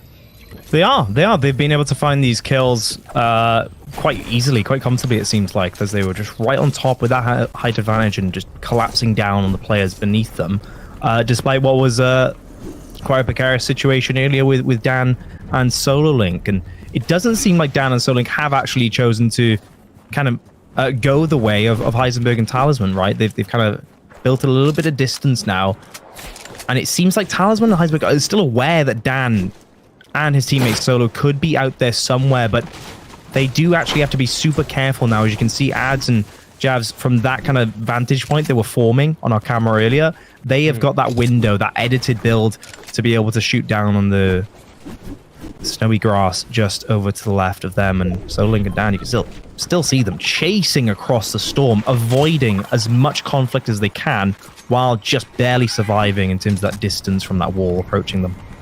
Okay, Mr. Observer, can we have a quick check to see what teams we have lost? Because I think we might have lost Leicester Tooth, the current top team in the week, as Dan is going to take a bit of damage from the chicken, pops behind, and that's a lot of damage coming out, but it was just from the chicken. It made him jump. It definitely made him look. Oh, it absolutely is. And I had to go over to Dan and Solo at this point in time, because look at just the area around them in terms of conflict that they've been trying to avoid. Well, it's come to visit them in the terms of Monkey just in front above their build. Solo and Dan still huddling together. I like this, but they do need to build back up and get some advantage here back in their favor. Rainbow Gecko getting lit up from the back. Monkey as well, as Dan turns his way. Pretty much 1 HP, and Dan is hungry to try and finish that player off. Rainbow Gecko has been able to get some shields back to his name. And I think Solo Link, yeah, he's been the one to try and chase him down. Rainbow Gecko is somehow, someway still alive. Finally will be dropped. Some great shots coming out from Dan there with the goo gun. And Arham and Icy now joining the fray. They're going to come right back with that third partying, looking for Dan. And Dan, he's seen what's there. He doesn't want any of it. Yeah, builds down, makes sure he gets to a better position, links up with his teammate, which is really important. You want to stay side by side with your teammate if you can. You want to stay close to them so you can get synchronized shots off. Solo pushing through, gets Monkey D swerve. There is still more players on nearby. No, actually, Aram and Icy pieced out. I did not want anything to do with that situation, and they've moved on to the safe zone where we have a lot of players linking up. One player does go down. It's going to be Talisman. Heisenberg, will he be next to drop? Blast cone's out. Not blast cone. Why do I always say this? We're not playing League of Legends. Shockwave grenades out. Looking to try No way. revive Talisman if he can. This will be a clutch of the year. They have been the best team for revives through all these games, and I'm still just kind of speechless as to how this has even been played out. Clear builds being formed just to get the revive in, but again, players have stopped shooting, and it's probably because there's just so many players around them. Dan, meanwhile, getting a kill just off screen there. Oh, and I wonder, yeah, Arham and Icy, Solo Link, Icy, all there. They're all there. Every single player, that top player, kind of squad essentially forming in front of Heisenberg and Talisman. Not much health for Solo and Icy as they try and battle their way out. Still shots being fired in terms of the goo gun as well. And again, players are just trying to shoot off into the distance. Solo Link himself, 69 HP, will be able to build just in time. And I'm surprised we've not seen a death there. Yes, finally, Solo Link will actually be dropped. With Dan split up, Talisman is here to finish them off. Misty is going to find a kill elsewhere too. And it seems like this game has just absolutely exploded in terms of action. It always does towards these last few players, these last few teams. Aram and Icy still alive, sitting in second place. Birmingham Palisade, they are looking to try and take the top spot. They're looking to try and take this one for themselves. They need to pick up the win to do so, I'm fairly certain at this point. Misty's still alive though. Dan, a solo player at this point. There is a few solo players left. So it is very much at this point, who can do what? The goo gun comes out, lots of damage onto Talisman, Lilac and Heisenberg. Need to run away, get out of this situation, running out of builds. 100, 200 now, but a massive shot comes out on Talisman, drops him. Can Heisenberg survive? Talisman's going to be thirsted by Shenron. Heisenberg building up lots of damage onto him. Safe, still trying to get those bullets through. Heisenberg building down, trying to find a way out. Maybe can use the shockwave grenade, but no, gets taken down. And Talisman and Heisenberg fought so hard, tried to get the win, but could not do it in the end. Misty now taking a rain of damage from Shenron. Dan on his own, Dan dead. N-Star will be able to clean up there as well, as these players do finally fall to the players that are a little bit more advantageous in terms of their positioning, and that's starting to show in the kill feed. Jabs and Ads, though, do approach from the corner. Those champions currently leading are Stratford Athena and Shenron and Safe. One to challenge them right now, it seems like, as they defend their position. Jabs just below. And Ads, well, split up a little bit, in fact. A little bit more in the distance. Ads has left him, his teammate there, and he's taken a lot of damage because of it. Down to like 10% shields. Icy is pushing onto him pretty hard here. We might potentially see it. Shenron with a blast grenade out there and does well. Gets a lot of builds out. It's going to look to push up onto Misty, and this is the battle we all wanted to see. Shenron and Safe looking to push up onto that duo who have been so good this entire tournament. Third's going to be dropped down. Going to drop through the builds. Does well. And Safe and Shenron here, they have the high ground. They have the most amount of potential in this final storm. Misty and now Vex just below them. Who is going to contest them? Who's going to challenge them? You can see there, Ads and Jabs completely fine, but the goo gun is coming out and it's doing a lot of damage to Safe's builds. It is. Misty there, just below Shenron and Safe. Here we go.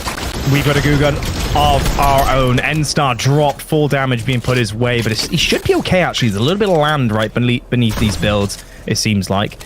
And it looks like the issue right now are going to be these teams that are likely going to be remaining here. Icy and Aram just trying to clean up thirds, but can Shenron just steal away the damage, steal away those points from a distance? I do wonder. You're right, I think Shenron and Safe definitely have the best position here in the game currently, but all cards are off the table with all this damage being shared amongst these teams.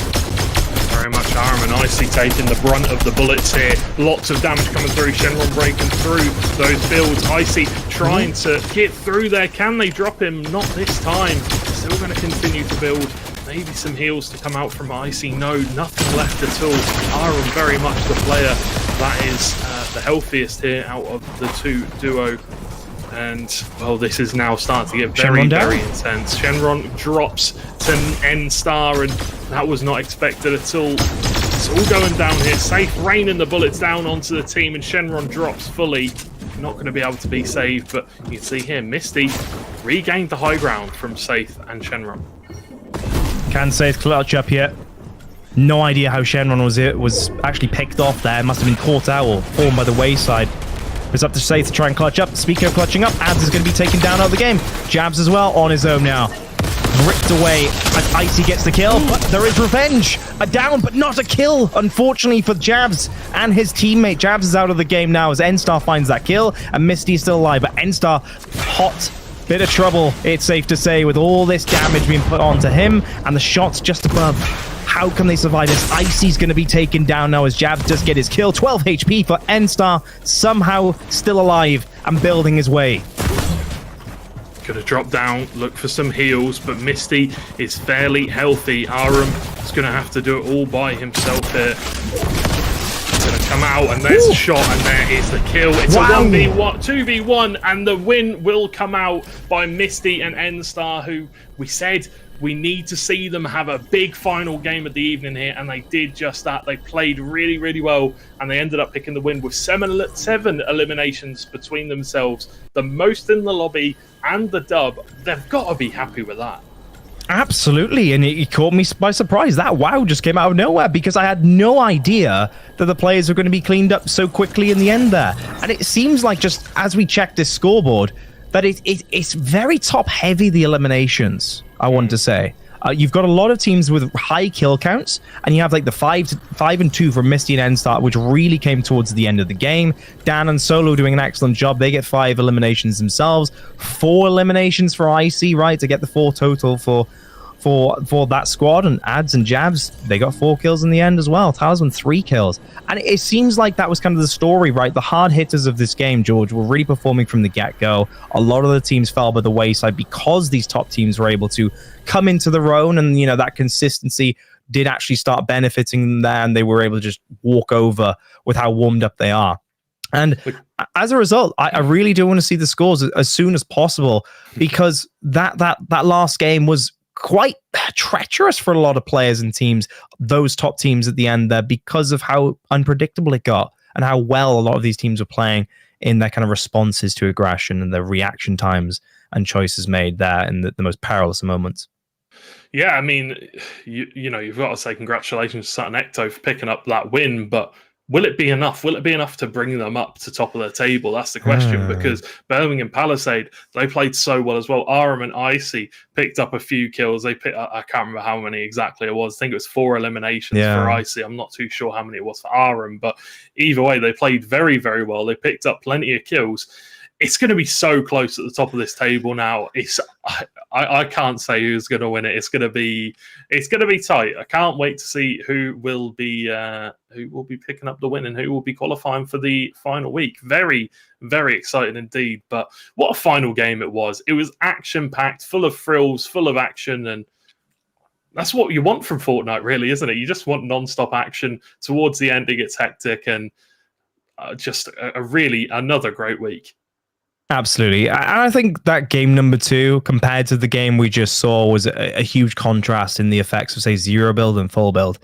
Game number 2, we saw Dan and SoloLink absolutely abuse the amount of height advantage they had in terms of that tower usage. As their opponents lost their natural map advantage, they were just continually playing super smart, using their ranged weaponry to keep the distance and use that eventually to get the full battle royale win. But then we saw in game number 3, Saith and Shenron had incredible map advantage in terms of the height advantage, at least. It wasn't like a mountain or anything or a tower. It was just pure builds.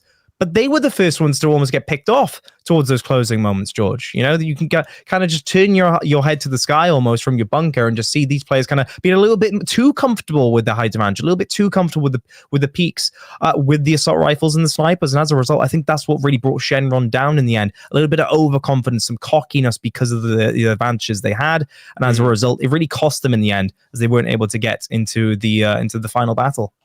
Yeah, very, very true indeed. Scores on the doors. I think we have an answer to our problems. And no way, it is a straight up tie at the top of the table for Birmingham Palisade and Sutton Ecto, both picking up a win this week and both coming up on top. 87 points. Have we seen a tie yet on points for the weeks? I don't think so. I think we have. No. And wow, what a cracking way to end it off. Well played to Palisade and Ecto, but wow, what a crazy way to end it. Absolutely. So let's bring up the overall then in terms of the scoreboard after that week of play. Stratford Athena, of course, they managed to stay in the top 5. Did they manage to stay in the number 1 spot? I cannot wait to see. Here we go. Yes, they did. No surprise there. 282 points. And Leicester Tooth, they have been able to hold on to their second place position. And still quite a significant gap, actually, between number 1 and number 2. Because, hey, Leicester Tooth themselves didn't have the most crazy of games this week, I want to say, George. And, of course, Birmingham, they are going to drop down the standings a little bit. Right next to each other are Wolf and Vogue, with Sutton Ecto, of all teams, finding that 3rd place position. Very, very interesting indeed. Yeah, I think you've got to feel a little bit sorry for Leicester, because they came second in game 1 and 2. It was a little bit unfortunate, but they tried their best, and well played to them. But Stratford Athena, it doesn't matter how they did this week, because they just had such a ridiculous advantage going into the 3rd week. Sutton Ecto really pulled it back. They did a fantastic job, obviously winning game 3 there as well. And yeah, Birmingham, though, got 2 teams there in the top 5. We'll have to see how they get on in the grand finals. But yeah, it's been a fantastic week of Fortnite action once again. Action-packed, jammed full of references from us and good moments. But yeah, it's been a pleasure as always, Toby. It has been a pleasure as always. For sure. And I have to give a shout out to that third place team there, Sutton Ecto, because they have seemingly come out of nowhere in the last 2 weeks of play. They have shot up the scoreboards and now they're third place in the overall standings. And by the way, they got 2 wins this week, 2 Batara victories, and they will get the qualification as a result of the draw, the tie, right, of the 87 points between the two teams for the week of play. So yeah, I'm happy for them, honestly, because they have just been that kind of consistent, stealthy duo that we haven't really been paying a huge amount of attention to, but they've been racking these consistent wins now in the recent matches of play, right? They've come out of nowhere, and it's kind of that little bit of passive play. The best decision making oftentimes can pay off, especially in an environment where we come into week number 3, where Stratford Athena, the scariest monsters in the game in the past, have kind of been absent compared to what they once were in the past. And so it allows teams just like Sutton Ecto to really, stretch out and really find their footing in these games. So yeah, congratulations to them. And it's been fantastic again to cast with you this week, George. Thank you very much, my friend. It's been fantastic to cast with you as well, and it's been an absolute pleasure. I always love Fortnite Fridays. It's probably the day that I look forward to the most. Unfortunately, it's the last one next week. It is a shame, but I'm sure it will be an absolute banger, and can't wait to break that down alongside yourself. Absolutely. And likewise, it's always a pleasure. And yeah, me too. I always look forward to these Fridays, and I cannot wait for the next one. Yes, it's the last one, but it is the finals, of course, folks. It's the big one. And I am just wondering, what Stratford Athena are we going to see next week? Because that is going to be absolutely huge in determining who is kind of the champion at the end of all this, and see if they can finish off in style. Likewise, we've got many competitive teams kind of coming out of the woodwork, it seems like, and really moving themselves up the scoreboards, and it seems to be as competitive as ever. So, guys, thank you all for watching at home. Again, if you've really enjoyed the broadcast today and really enjoyed seeing these really top players and teams come together and butt heads, and please do consider following the channel, and absolutely do tune in next week around the same time, 6:30 to 7, as we do have those finals concluding. Thank you all for watching, and I really do hope you have a fantastic evening, as me and George have certainly have casting over Fortnite. Belong Arenas Clash week number 4 next week, folks. Please do come back. We'll see you then.